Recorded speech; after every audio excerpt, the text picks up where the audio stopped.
Hello, everybody, and thank you so much for coming. It's really a great pleasure to see you all here. I'm going to tell you a little bit about my story, and then I'm going to talk about rewilding. And to my mind, it's hard to think of anything in this time in which we find ourselves that's more important than rewilding. It's the solution to so many problems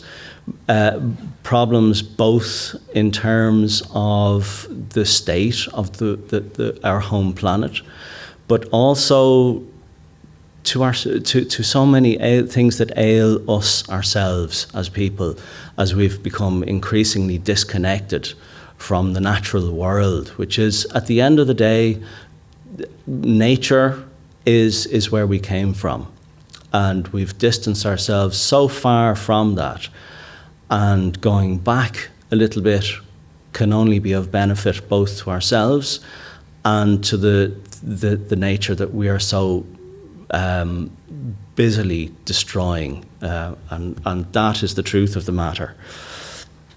So, as some of you probably know, or can tell from my accent, I'm from Dublin. I'm from the west, the southern west part of the city, around Kilmainham in Cork. And in Kilmainham, back around 1993, I bought a site with a ruined 18th century stone cottage. And for the subsequent years, I rebuilt the cottage and then let it out and to pay off the money I'd borrowed, and headed off to Italy for 7 years to learn how to be a sculptor and to learn the craft of sculpture conservation. But before I went to Italy, I knew that when I came back, I wasn't going to be staying in Dublin, because things were starting to shift within me, and I wanted to have a closer relationship to the natural world and to place. And I had an idea that I'd find that somewhere along the west coast. So when I returned from Italy after 7 years, after a few years, we sold the house in Dublin and bought a small farm, a 73-acre farm on the Beara Peninsula in West Cork.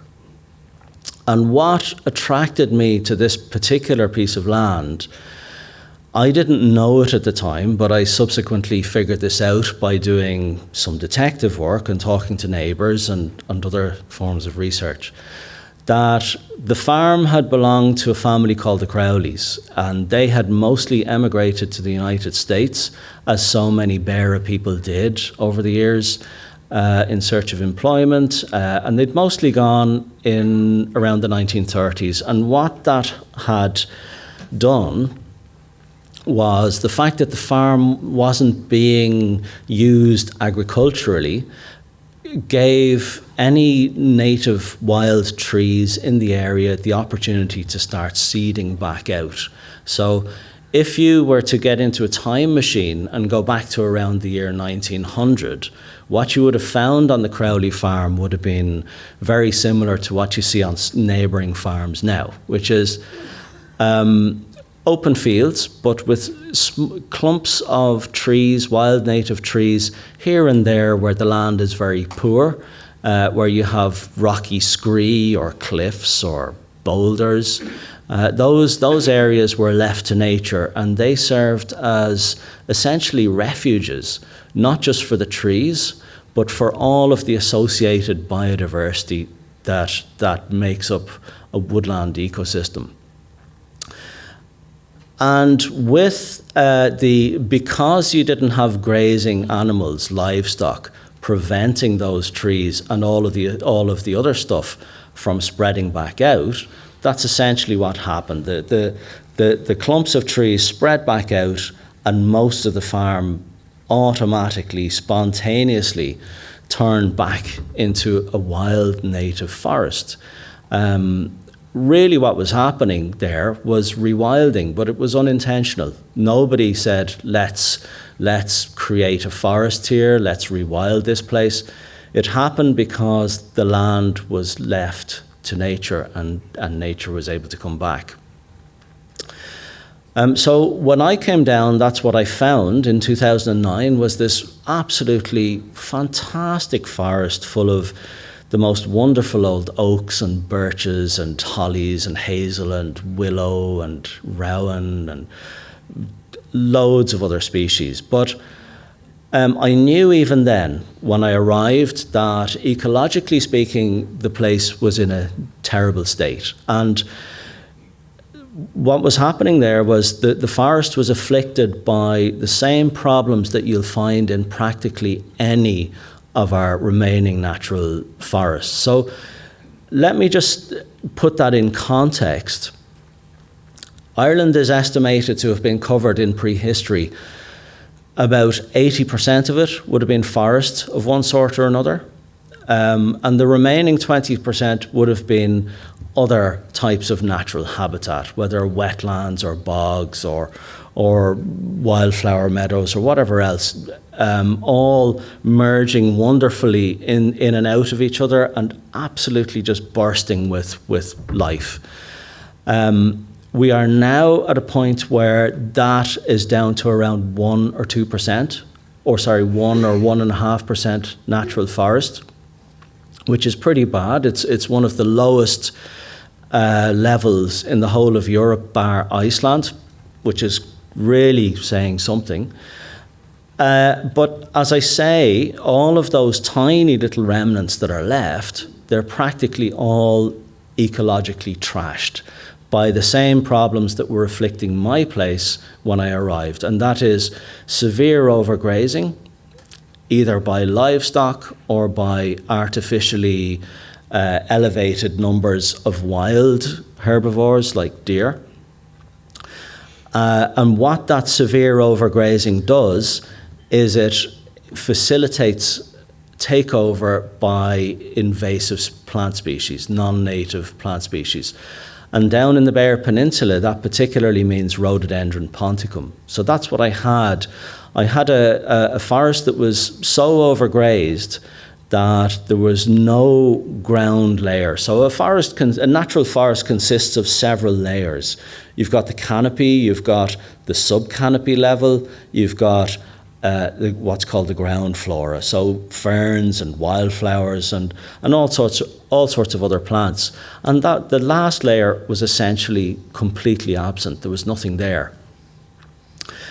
And the trees as well were unable to regenerate because every oak seedling that germinated would immediately be chomped by what was causing the problem in my area was a large group of feral goats, which are domesticated goats that are released into the wild and then start breeding prolifically.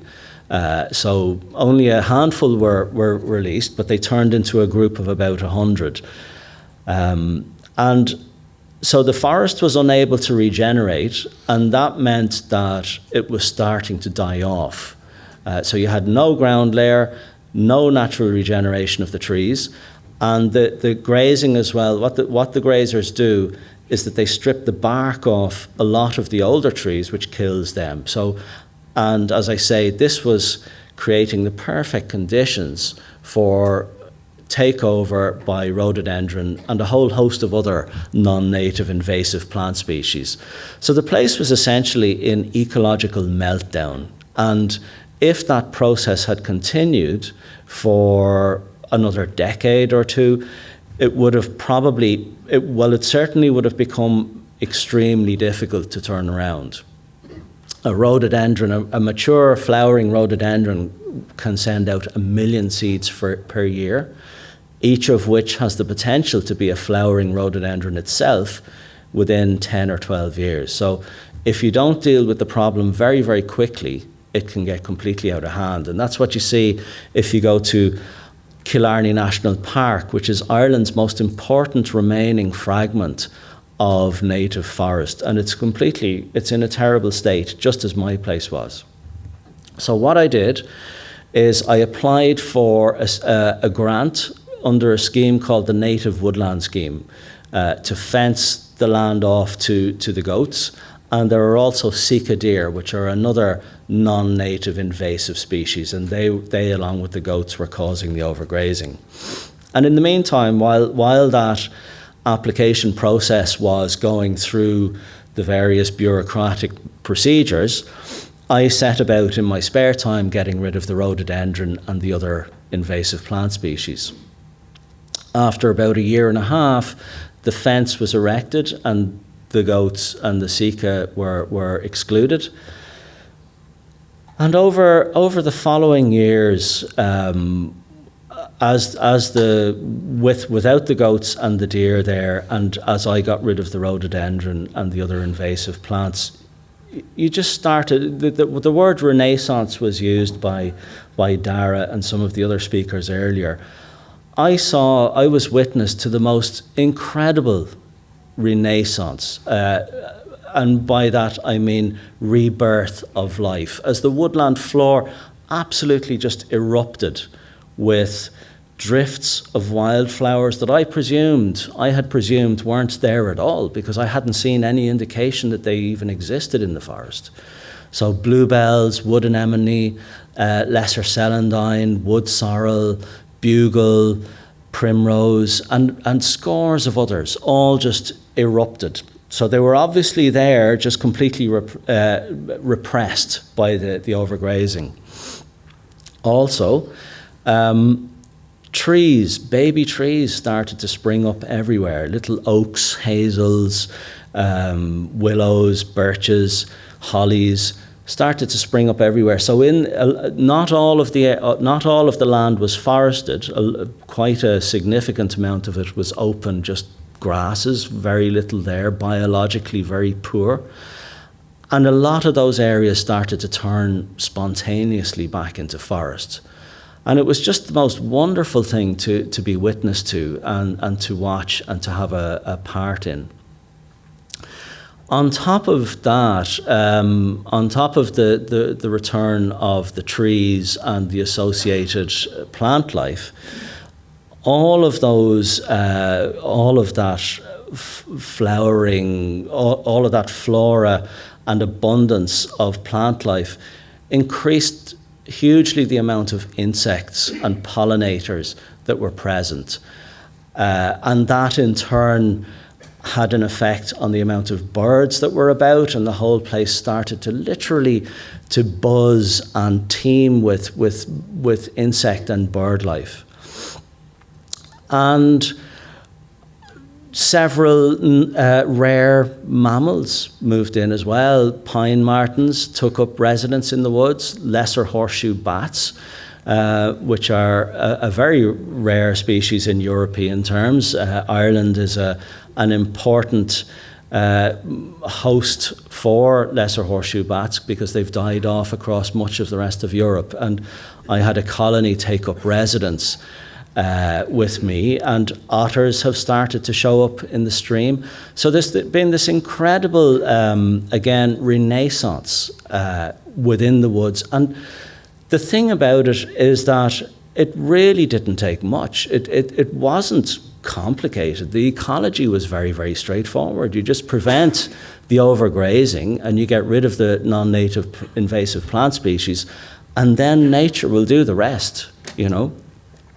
So that has been an indescribably wonderful thing to happen to me in my life, to see all of that happen and to watch it, and I know the land intimately, so I'm aware of how every little pocket looked when I arrived and how it's been transforming ever since.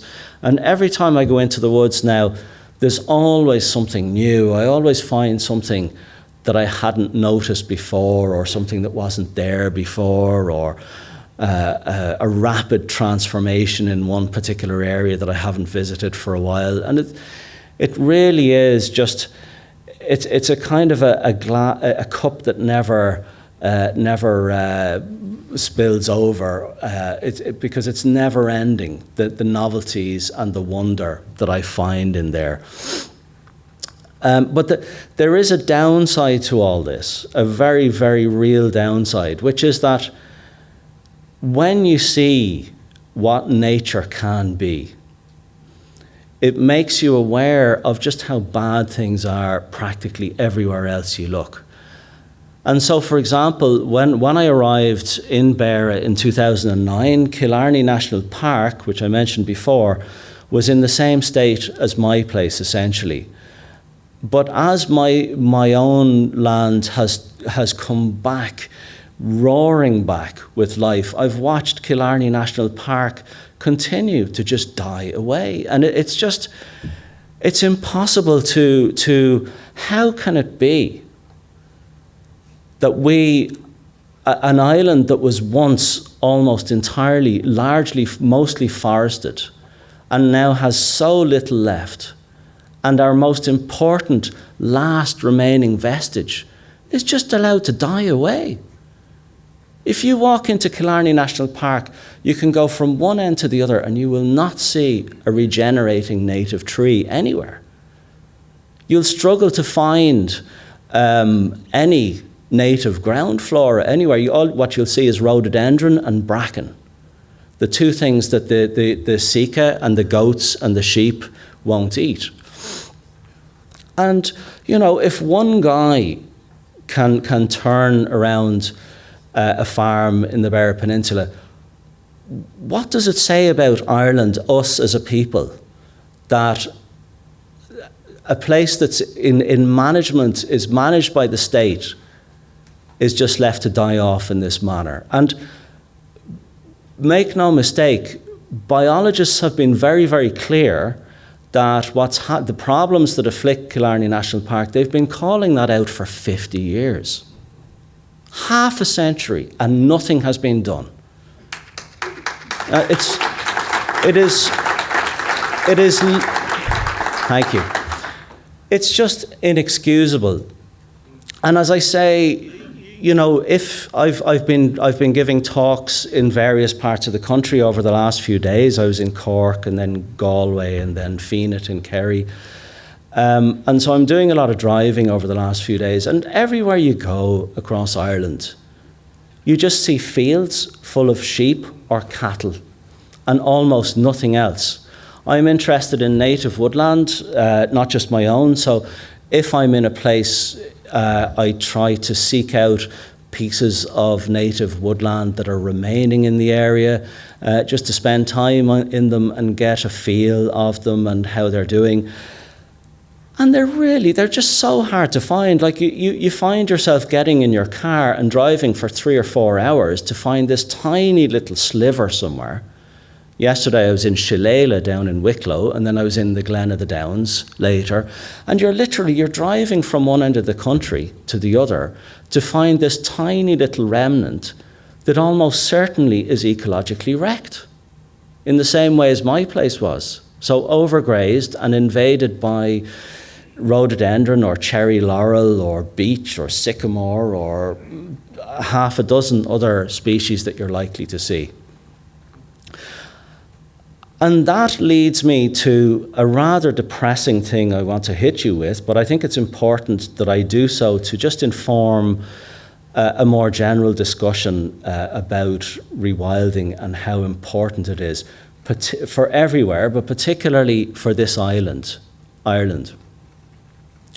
So the National Museum, the Natural History Museum of London in 2018 drew up what was called the Biodiversity Intactness Index, in which they looked at 240 different countries across the planet, all of the countries on the planet, and ranked them according to how well nature was doing within their borders. And out of 240 countries, Ireland came 13th from the bottom. And of the 12 countries that were worse than Ireland, one of them was Northern Ireland. So, you know, that is not an outlier in terms of an indication of how bad things are. Everything you look at, all of the data says the same thing, which is that things could not be worse in this country when it comes to nature and biodiversity and ecosystems. And yet, somehow, they continue to worsen rapidly. So the tiny remnants we have left are dying out very, very quickly.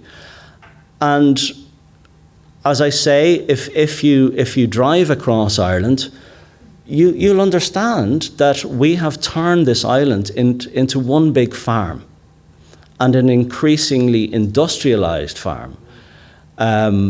Whether it's sheep or cattle or Sitka spruce, it leaves almost nothing, no space for nature. Nature cannot survive in a field of perennial ryegrass, so it's not even a wild grass. It's not even a mixture of grasses. It's one selectively bred grass for high productivity, plus sheep or cattle. Where is the space for nature? What nature can survive in an environment like that? Similarly, Sitka spruce. A Sitka spruce plantation is a complete and utter dead zone. There's nothing there.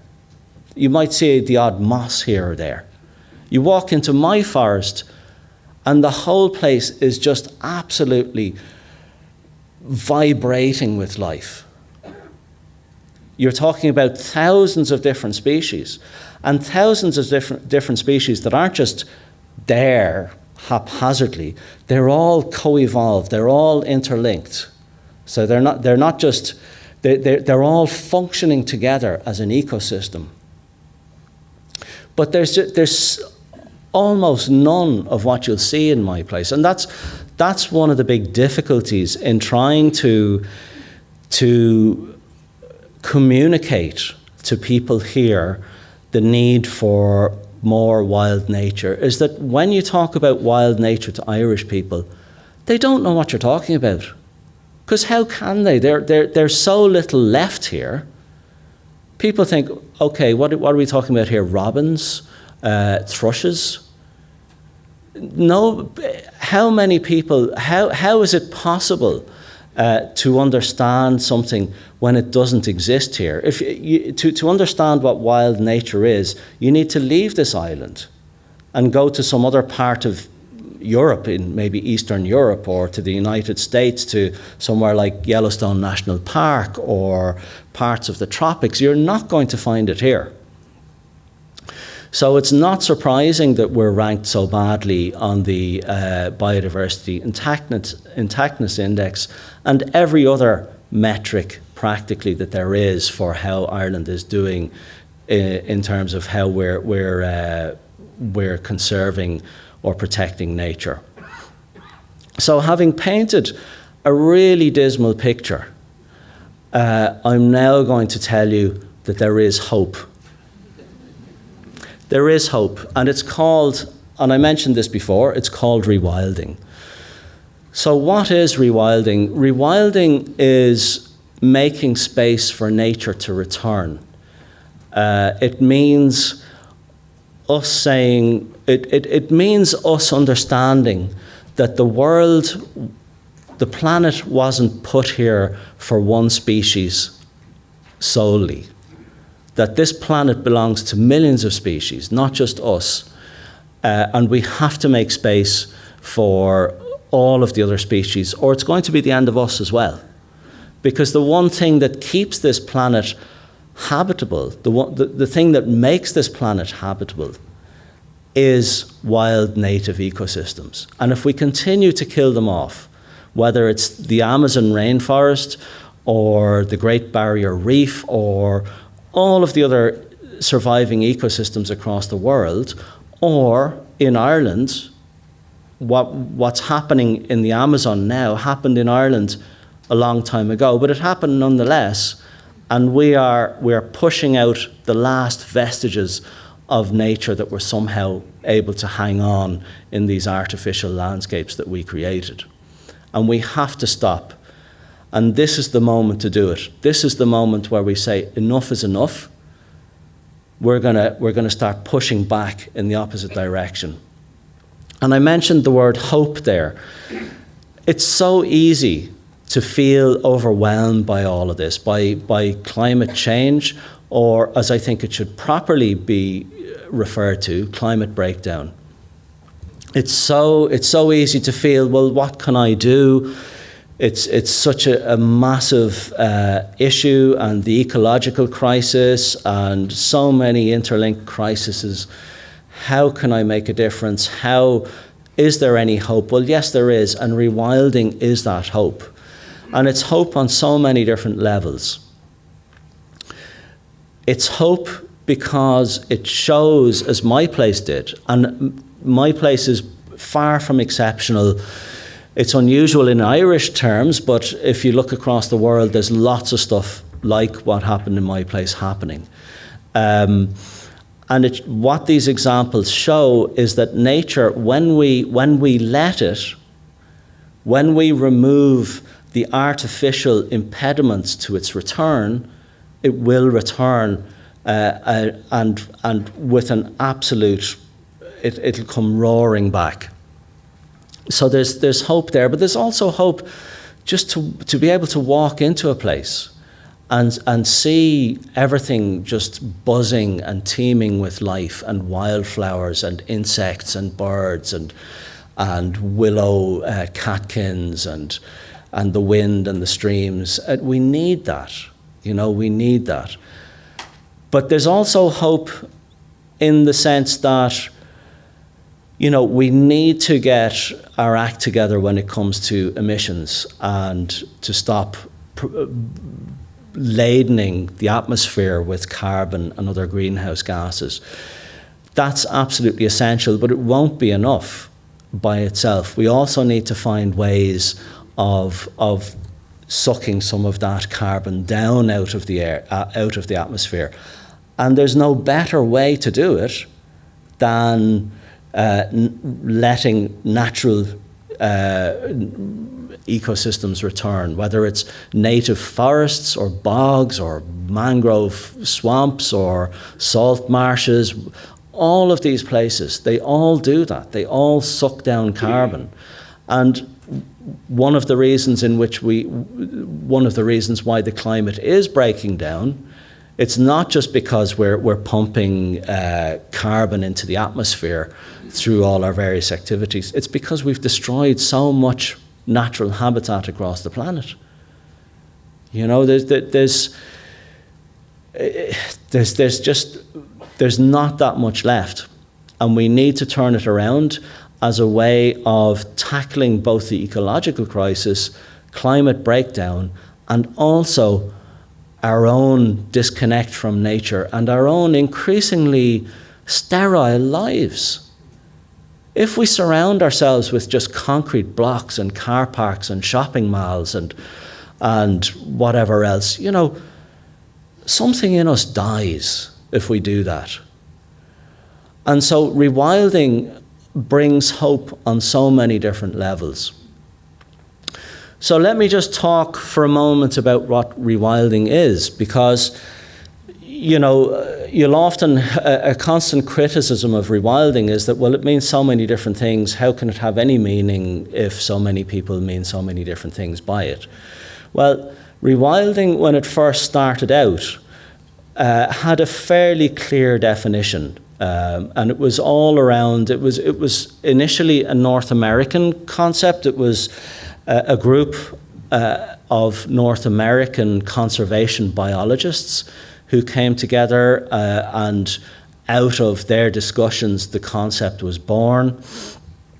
And they, in their time, they often talked about it in terms of what they called the 3 Cs, which were cores, that is areas of core, absolutely intact natural habitat. So areas that are completely left for nature, so no extractive activities whatsoever. And then corridors between them, because there's no point in having a piece here and a piece over there and a piece up there. They need to be connected, or else all of the, it's not natural for nature to be kind of shoved into this little reserve and to be expected to function within that little area. Nature wants was extant across whole landscapes and flowed unimpeded into the sea. And we need to be aware of that. And then so cores, corridors, and then the third C was carnivores. And I guess that's the one that a lot of people, when they think of rewilding, they immediately start to think of wolves and other apex predators. And the reason why the third C was carnivores is because carnivores, large predators like whether it's wolves or bears or in Ireland lynx, they're absolutely essential to the proper functioning of ecosystems. Without them, ecosystems don't work; they break down, and that's why my forest and all of the other forests all across Ireland are so overgrazed, because there's nothing to regulate the numbers of grazing animals. And even more importantly than regulating the numbers, what predators do is they regulate the behavior of grazing animals. So if deer, for example, know that they risk being ambushed or chased down by predators, their behavior completely alters, in the sense that they avoid certain areas where they know there's a risk. And they're more skittish, they don't hang about in one place for so long, they're more nervous, and that allows the natural vegetation to flourish. If, on the other hand, the grazers know that there's no risk of predation, then they just eat, they hang about and eat everything down to the bone until it's all gone. But the other side of predators is that wherever human beings have gone across the planet, and that means practically everywhere, the first thing we do is get rid of the predators, because we see them as a threat to us and to our livestock. So we hunt out the wolves, and then there's other things like, maybe we want to hunt them because we want their skins or other things. But when people enter an ecosystem, the element of the ecosystem that they're the least tolerant, that we are, I should say, the least tolerant of, are carnivores. So that's why reintroducing carnivores, rewilding is about a lot more than reintroducing carnivores, but it is a key component to it. But there's so much else to it. I think one way of talking about what rewilding is that can be helpful is to talk about what it isn't, because there are so many misconceptions out there about rewilding. So maybe let me start that by saying that a lot of people have the idea that rewilding is about going back to some point in time. They think of the part of rewilding and they think, so you want to go back to whatever, maybe 1,000 years ago or 2,000 years ago, or before farming started. And it's actually not. It's not about that. Because if you really understand what a natural ecosystem is and how a natural ecosystem works, one of the things that you will know is that they're not static. They're constantly changing. They're in constant evolution. And so the idea of saying, right, we're going to aim for 2000 BC and we're going to make things exactly like as they were in 2000 BC, it would be nonsensical, because 50 or 100 years before that and 100 years after that, things probably would have been very different. But also, you can't go back to the past. It's literally just not possible. Things have changed since. All sorts of conditions are different now than they were back then. So it's not about going back to some halcyon, arbitrarily chosen halcyon moment in the past. What it is about, it's about going forward to and allowing ecosystems to return that function by themselves, that they're able to self-regulate. So what does that mean? What is a self-regulating ecosystem? So the traditional idea of nature conservation has largely been about identifying a rare species or a rare type of habitat and seeking to preserve that species through management, human management. And the problem with that is that it completely ignores what I've just spoken about, which is that you cannot take an ecosystem and fix it in time and hope that will work. It won't work. It completely flies in the face of how nature operates. And so with the traditional, the kind of conventional form of conservation, you often find yourself with absolutely absurd results, such as people driving out scrub. So what is scrub? Scrub is natural native forest that's attempting to return.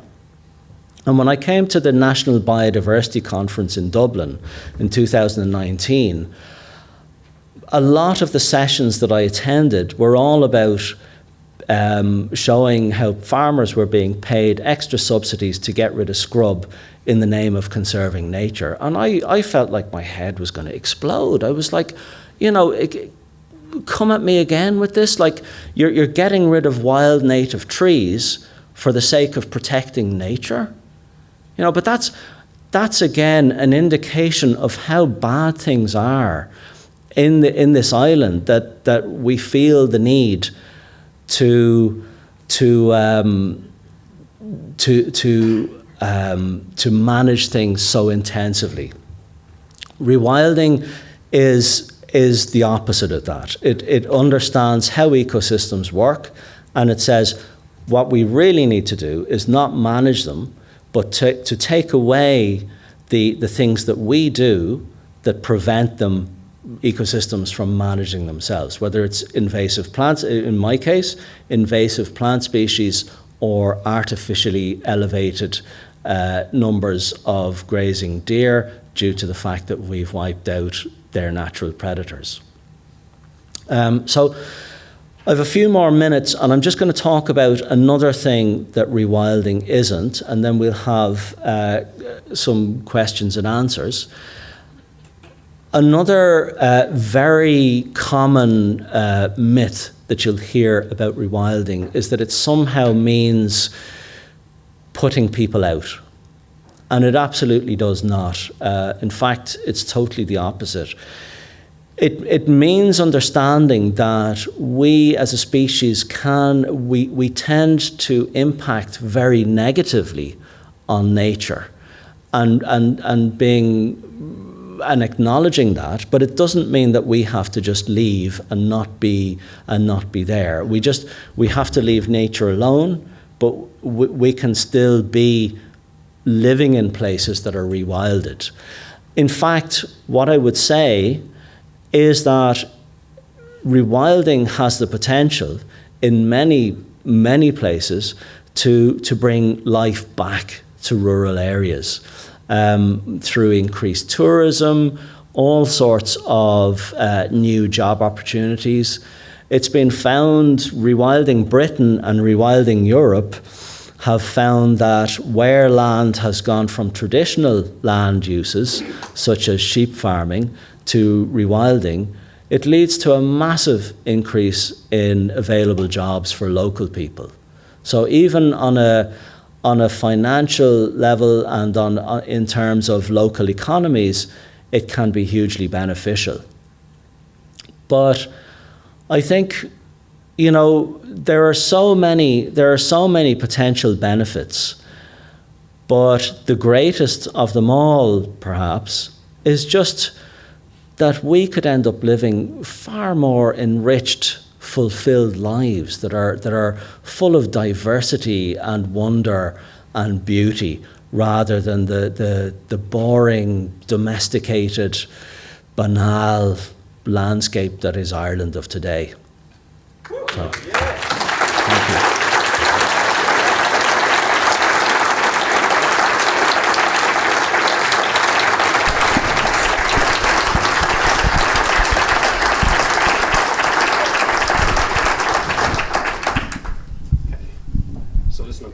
Switch this. Yep, hello.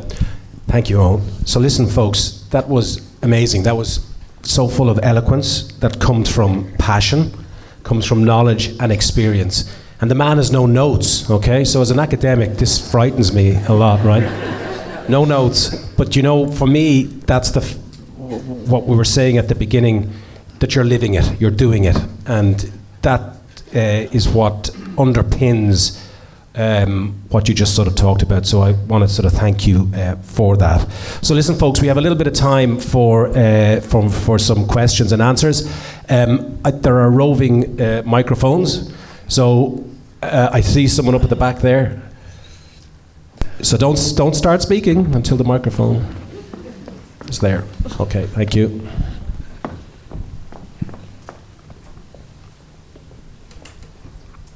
Hi, thank you, and I commend all the work that you're doing with rehabilitating the land that you've developed and owned to rewild and preserve. My question to you is, you speak a lot about rewilding Ireland as a whole, but you didn't speak about how a lot of Ireland's industry is farming and how a lot of the land has been developed for housing and for agriculture, which is a huge export of Ireland and a great revenue source for Ireland as a whole. What would you recommend to farmers as landowners and conservators of the land to promote rewilding while using the grants that are available to them to plant mature trees and develop them and gain financial, stability over time when they're reusing the land as an alternative source? What would you recommend to these farmers? Thanks. Thanks, really good question, thank you.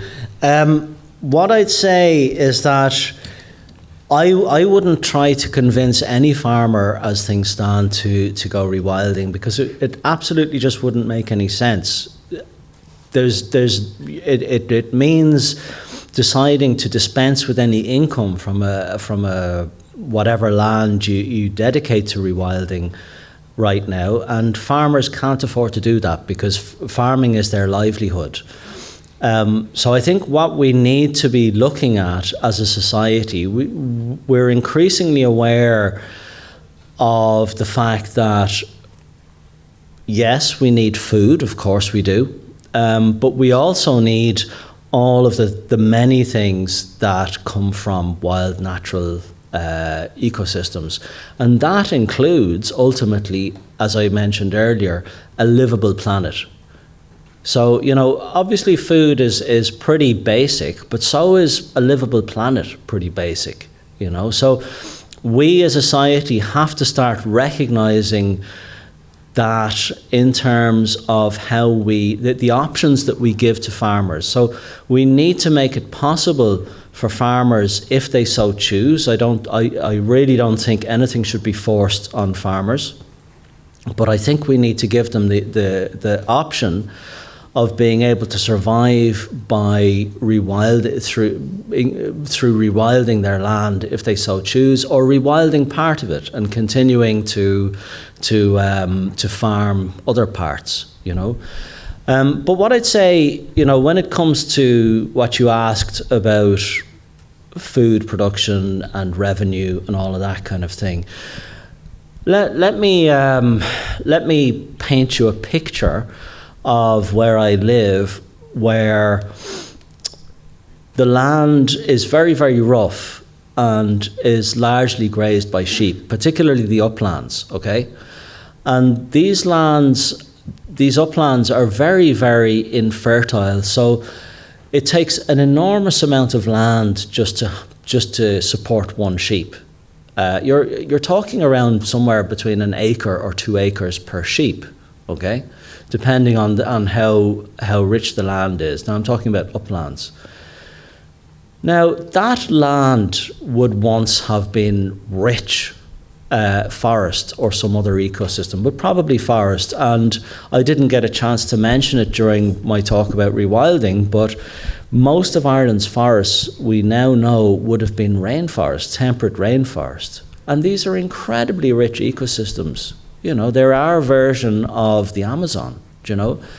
So, but instead of this really hugely rich ecosystem with thousands of species all functioning together, you've got one sheep per acre or less, you know. So how much money, we need to start thinking about what are called carbon and ecological opportunity costs. So when you say, well, from that sheep we're going to maybe make about 50 cents from the sale of wool, and maybe a few euros from the sale of a lamb or mutton if the sheep is slaughtered, we are dispensing with an acre of two of rich carbon sequestering, ecologically thriving natural habitat. And is that a trade-off that's worth it? I mean, I honestly don't think it is. You know, I think we need to start rethinking these kind of issues. Now, when I talk about rewilding, we're not talking about rewilding Ireland from Donegal down to Wexford. We're talking about right now, we're talking about improving things from a threshold that could not be lower, a threshold in which wild nature practically has nowhere left. And we're talking about raising that threshold up. To what point is a question for society, but you know, Edward O. Wilson, who Dara mentioned earlier, he proposed rewilding roughly around half of the earth ultimately, and I think he's right. He estimated that if we were to rewild around half of the earth, it would allow 85% of existing species to survive. So even if we do that, we're still going to lose 15% of what we have left, and we've lost an awful lot as things stand. But if we don't, we are in the midst of what scientists call the 6th mass extinction. So we've had 5 mass extinction events in the history of the planet so far. The last one in the Jurassic period took out the dinosaurs. We're now in another mass extinction event, and it's being caused by one species, and that's us. So we absolutely need to understand how serious this is and do something about it and get radical. Okay, thank you. There's one question there. I think there's someone, this chap first. Hi, Eoghan, I've read your book. It's an absolute, for anybody that hasn't, I couldn't recommend it enough. My name is Noel Buckley. I come from the heart of the Golden Vale, and I come from a farming background. Yeah. But I went into teaching, my brother went farming. And now, having read your book and journeying with climate change, which I've done with my students over the last decade, and talking to farmers, you talked about we being removed from nature. And you would imagine farmers, because they live in the midst of it, are very close to it. They're actually, from my conversations with them, deeply removed. Because, as you say, we've gone into a monoculture type of environment. I'll give you an example, and you mentioned about wildlife corridors. In Ireland, we have enough of hedgerows, for instance, as they currently exist, to go around the globe 26 times. Now think of the globe, 26,000 miles. That's the amount of hedgerows. But we're removing 3,500 a year. Bigger machines, industrial farming, and you use that concept, industrial farming. And if you want a wildlife corridor, I think you've got to preserve what we still have left, And B, in talking to farmers, because down in the Golden Vale, a group of us have set up Hedgerows Ireland to try and preserve them. But there is also this culture, every autumn you'll see it, chop the hedgerows bare. And it devastates wildlife. And then you'll have large groups like a major horse racing company who will buy land, eliminate the hedgerows, but equally claim we're planting back. But they're not planting back the biodiversity that was in the old hedgerows. So I'd be interested in your comment in terms of hedgerows as potential wildlife corridors. Second thing, I was down in Enniscorthy at a pilgrim paths a couple of weeks ago, and we had an old Indian Buddhist monk who has walked around the world, 85 years of age. And he made an interesting comment. He said, we human beings, modern man and woman, has got into this thing of value and uniformity. And he said, just look at nature. Nature values diversity, the exact opposite. We try to create uniformity. And coming back to the hedgerows, that's what we're trying to do in the hedgerows, is the uniform size hedgerow, not the diversity.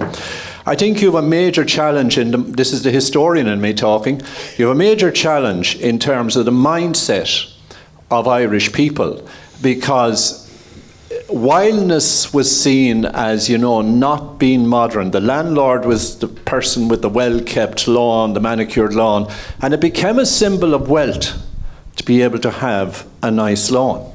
And I think in the unconscious part of our Irish psychic, that is still there, returning to your concept, or the concept we need to return to in terms of biodiversity, rewilding is seen as going backwards.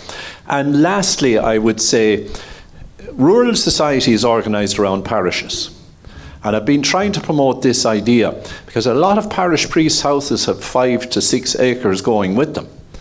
Imagine if every rural parish community got together and said, we're going to purchase or get 10 acres of land in our parish and rewild it. It's going to become our biodiversity park, whatever. Imagine the potential that would be. So I'd ask you to go back, those of you particularly from rural Ireland, to go back into the parishes and start having conversations. Could we get 10 acres together to rewild? Thanks very much. I'd be interested in your comment on the wildlife corridors in terms of hedgerows on. Thanks.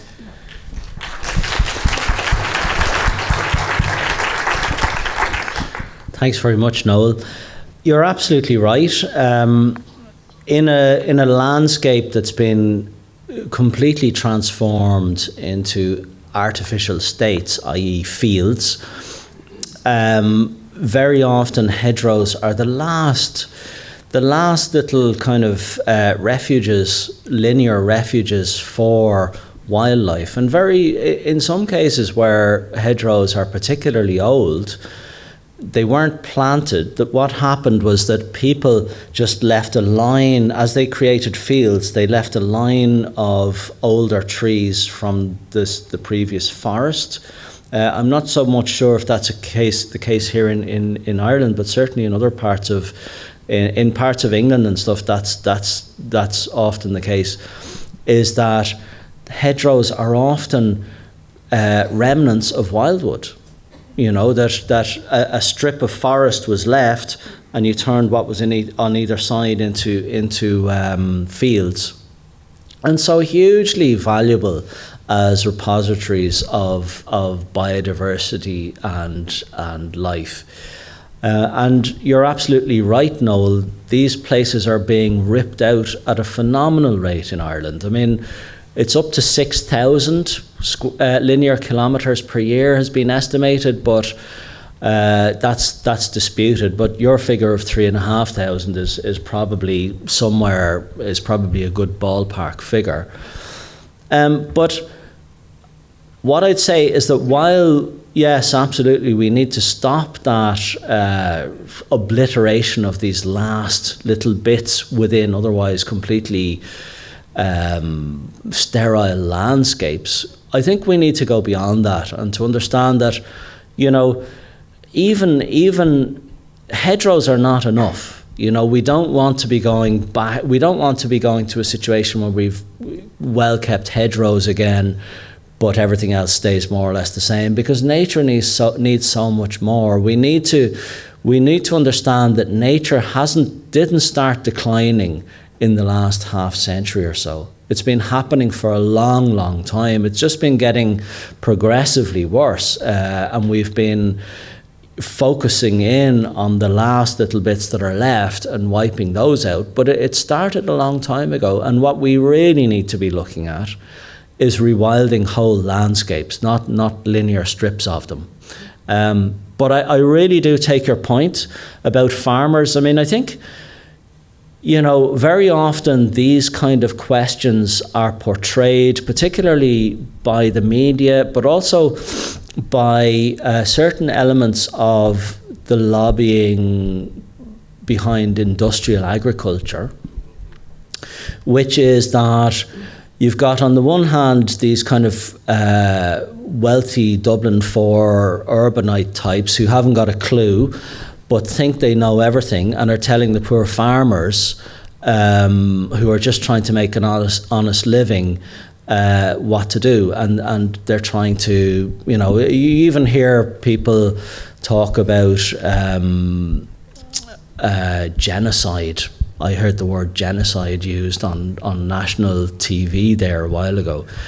And it's complete rubbish. Farmers have been kind of pushed down this route, as you would know, Noel. They've been pushed down a route of extreme intensification. They've been told this is the direction you need to go: increased output, increased productivity, to hell with everything else. And if you don't go down that road, you may end up having to sell up and leave. Which farmers, when a farm has been handed down over generations, nobody wants to do that.